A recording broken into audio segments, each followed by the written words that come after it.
জামাই ষষ্ঠী কিন্তু প্রায় চলেই আসলো। আপনারা চাইলে কিন্তু এভাবে রুই মাছের রেসিপি বানিয়ে সকলকে তাক লাগিয়ে দিতে পারেন। খুব কম সময়ে একদম ঘরোয়াভাবে অসাধারণ স্বাদের এই রুই মাছের রেসিপি কিন্তু আপনারা যে কোনো সময় বানিয়ে নিতে পারেন। এর জন্য রুই মাছটার মধ্যে প্রথমেই পরিমাণ মতো হলুদ গুঁড়ো আর নুন মাখিয়ে নিচ্ছি। মাখিয়ে নিয়ে এটাকে রেস্টে রাখার কিন্তু কোনো ব্যাপার নেই, আপনারা মাখিয়ে নিয়েই কিন্তু সঙ্গে সঙ্গে রান্না শুরু করে দিতে পারবেন। সাধারণত যে কোনো উৎসব অনুষ্ঠানে বিভিন্ন পদ রান্না করার থাকে, তাই এই পদটা কিন্তু চটজলদি হয়েও যায় আর খুবই সুস্বাদু। এবার সর্ষের তেল গরম করে তাতে একটু নুন দিয়ে দিলাম যাতে মাছটা ভাজার সময় লেগে না ধরে। এটা কিন্তু একটা টিপস হিসেবে আপনারা ব্যবহার করতে পারেন। এবার মাছগুলো এক এক করে ছেড়ে দেব। মোটামুটি 2 থেকে 3 ব্যাচে সব মাছগুলো ভেজে নিয়েছি। আর এই রেসিপিটার জন্য মাছটা কিন্তু একটু কড়া করে ভেজে নিতে হবে। মাছটা কড়া করে ভাজা হলে রেসিপির স্বাদটা দারুণ হবে। ঝোলের সাথে মাছের যে কম্বিনেশনটা তাহলে কিন্তু একদম পারফেক্ট হবে। মাছটা কিন্তু এপিট ওপিট করে ভেজে নিচ্ছি। আর অবশ্যই কিন্তু এই রেসিপিটা সর্ষের তেলেই রান্না করবেন, তাহলে দেখবেন দারুণ সুন্দর একটা ঝাঁঝালো ব্যাপার আসছে। মাছগুলো কিন্তু মোটামুটি ভাজা হয়ে গিয়েছে। যেহেতু নুন দিয়ে নিয়েছিলাম তাই লেগেও ধরেনি আর মাছ দেওয়ার পর ছিটকেও নি তেল। তাও আপনারাও যখন ভাজবেন লবণ অবশ্যই দিয়ে তেলে তারপরে ভাজবেন। মাছটা কিন্তু মোটামুটি এক খেপ এখানে ভাজা হয়ে গেল প্রথম ব্যাচে। পরপর আরও 2 ব্যাচে বাকি মাছগুলো ভেজে নেব। আর মাছটা ভাজতে ভাজতে এখানে বাকি মাছগুলো মশলাটা তৈরি করে নেব। মশলা তৈরির জন্য এখানে মিক্সার জারের মধ্যে প্রথমেই নিয়ে নিচ্ছি কয়েক টুকরো আদা আর কয়েক কোয়া রসুন। আদা আর রসুনটা এখানে কম করেই ব্যবহার করছি, বিশেষত এই রান্নায় পেঁয়াজের ব্যবহারটাই বেশি। তাই চাইলে কিন্তু আপনারা রুই মাছের এই রেসিপিকে রুই মাছের দো পেঁয়াজাও বলতে পারেন। পেঁয়াজের পর লঙ্কা আর টমেটো দিয়ে দিলাম। এখানে একটা বড় সাইজের পেঁয়াজ আর একটা মাঝারি সাইজের টমেটো নিয়ে নিয়েছি। এবার পেস্টটা তৈরি হয়ে গিয়েছে দেখুন। এটা এবার সাইডে সরিয়ে রাখছি।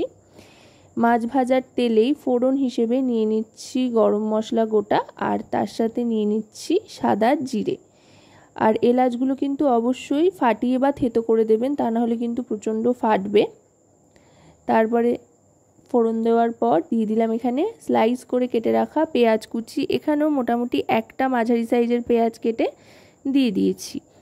এখানে দুভাবে কিন্তু আমি পেঁয়াজটা ব্যবহার করছি। একটা এখানে পেঁয়াজটা ভেজে নিচ্ছি আর আরেকটা মশলার মধ্যে বেটে নিয়েছিলাম। পেঁয়াজটা কিন্তু বেশ লালচে করে ভেজে নিতে হবে। পেঁয়াজটা যত ভালো করে ভাজা হবে এই টেস্টটা কিন্তু ততটাই বাড়বে। পেঁয়াজটা ঠিক এরকম লালচে রং চলে আসলে ব্রাউন ব্রাউন কালার, তখন কিন্তু যেই মিশ্রণটা তৈরি করে রেখেছিলাম আদা রসুন পেঁয়াজ আর টমেটো দিয়ে সেটা দিয়ে দিলাম। দিয়ে এবার ভালো করে কষিয়ে নেব। একটু জল দিয়ে দিলাম যাতে মশলাটা লেগে না ধরে। টমেটো আদা রসুনের কাঁচা গন্ধটা চলে যাওয়া পর্যন্ত কিন্তু এটাকে ভালো করে কষাতে থাকতে হবে। আর যেহেতু পেঁয়াজ বাটাও পড়েছে তাই এই গ্রেভিটায় কিন্তু আলাদাই একটা টেক্সচার আসবে। পেঁয়াজ বাটা দিলে কিন্তু যে কোনো গ্রেভির টেক্সচারটাই বদলে যায়, বেশ একটা ঘন ঘন ব্যাপার আসে। এবার দিয়ে দিচ্ছি হলুদ গুঁড়ো 2 টিস্পুন পরিমাণে।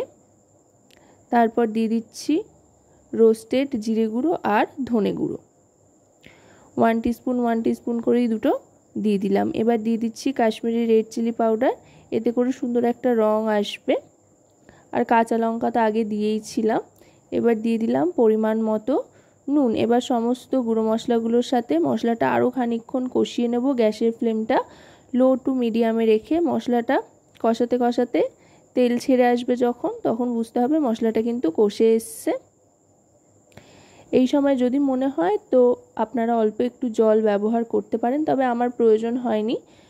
মশলা থেকে তেল ছাড়া পর্যন্ত এটাকে ভালো করে কষিয়ে নিচ্ছি। দেখুন কালার কিন্তু বদলে যাচ্ছে আস্তে আস্তে, অসাধারণ দেখতে লাগছে আর দারুণ সুন্দর একটা ফ্লেভারও আসতে আরম্ভ করেছে এই সময় থেকে। মশলাটা কিন্তু অনেকটাই কষে এসছে আর তেলও ছাড়তে আরম্ভ করেছে দেখুন।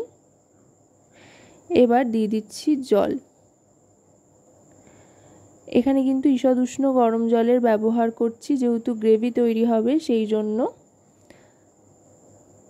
আপনারা যতটা গ্রেভি বানাবেন তার উপরে নির্ভর করে জলটা দিতে হবে, তবে অবশ্যই কিন্তু গরম জল ব্যবহার করবেন, তাতে করে গ্রেভিটা তাড়াতাড়ি ফুটে উঠবে আর কোনো রকম পানসে ভাবও থাকবে না। দেখুন গ্রেভিটা ফুটে উঠেছে, এবার এক এক করে ভাজা মাছের পিসগুলো দিয়ে দিচ্ছি।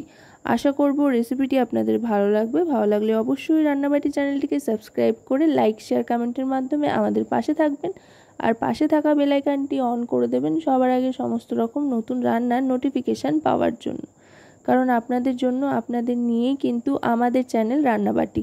আর মাছটা দিয়ে কিন্তু খুব বেশি ফোটাবার দরকার নেই, কারণ মাছ দিয়েই ঝোল নামিয়েই তো আর আমরা সাথে সাথে ভাত খেতে বসে যাই না, একটু তো সময় বাদেই সাধারণত সার্ভ করে ভাত খাওয়া হয়। সেই সময়টুকুতে কিন্তু ঝোল আর মাছের মধ্যে একটা কনসিস্টেন্সি চলে আসবে, তাই খুব বেশি ফোটানোর দরকার নেই। একবার একটু ফুটিয়ে নিয়ে তারপরে হাফ চামচেরও কম শাহি গরম মশলার গুঁড়ো ছড়িয়ে দিয়ে আরেকবার জাস্ট মিশিয়ে নেব। মিশিয়ে নিয়ে 1 মিনিট মতো স্ট্যান্ডিং টাইমে রেখে দেবো। গ্যাসের ফ্লেমটাকে অফ করে দিয়ে চাইলে ঢাকনা চাপা দিয়েও রাখতে পারেন বা এমনিও রাখতে পারেন যদি সামনেই থাকেন, বা ঢাকনা চাপা দিয়েও চাইলে রাখতে পারেন। তারপরে দেখবেন ওপরে খুব সুন্দর একটা তেল ভেসে আসছে। 1 মিনিট বাদে গ্যাসটা অফ করে দিই, ঠিক এইরকম। তারপরে এটা আপনারা সার্ভ করে দিতে পারেন গরম গরম ভাতের সাথে খাওয়ার জন্য। তো রেসিপিটা কেমন লাগলো অবশ্যই কিন্তু জানাবেন।